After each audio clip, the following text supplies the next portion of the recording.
অবশ্যই একদিন তুমি মারা যাবে, তারাও নিঃসন্দেহে একদিন মৃত্যু মুখে পতিত হবে। অতঃপর নিজেদের কাজের জন্য একে অপরকে দায়ী করে তোমরা কিয়ামতের দিন তোমাদের মালিকের সামনে বাক বিতণ্ডা করতে থাকবে। সে ব্যক্তির চাইতে বড় জালেম আর কে হতে পারে, যে আল্লাহ তাআলার উপর মিথ্যা আরোপ করে এবং একবার তার কাছে সত্য দিন এসে যাওয়ার পরেও যে ব্যক্তি তা মিথ্যা প্রতিপালন করে।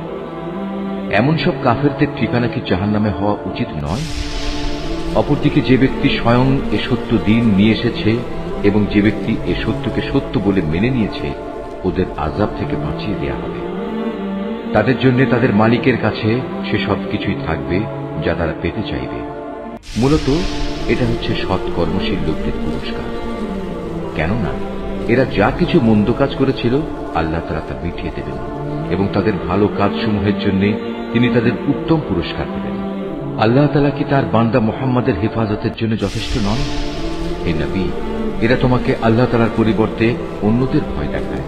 আল্লাহ তাআলা যাকে বিভ্রান্ত করেন তার আসলে কোনই পথ প্রদর্শক নেই।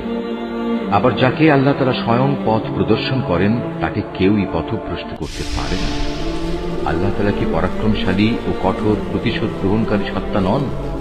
হে নবী, যদি তুমি এদের কাছে জিজ্ঞেস করো আকাশমালা ও জমিন কে সৃষ্টি করেছেন, সাথে সাথেই ওরা বলবে আল্লাহ তাআলাই এসব সৃষ্টি করেছেন।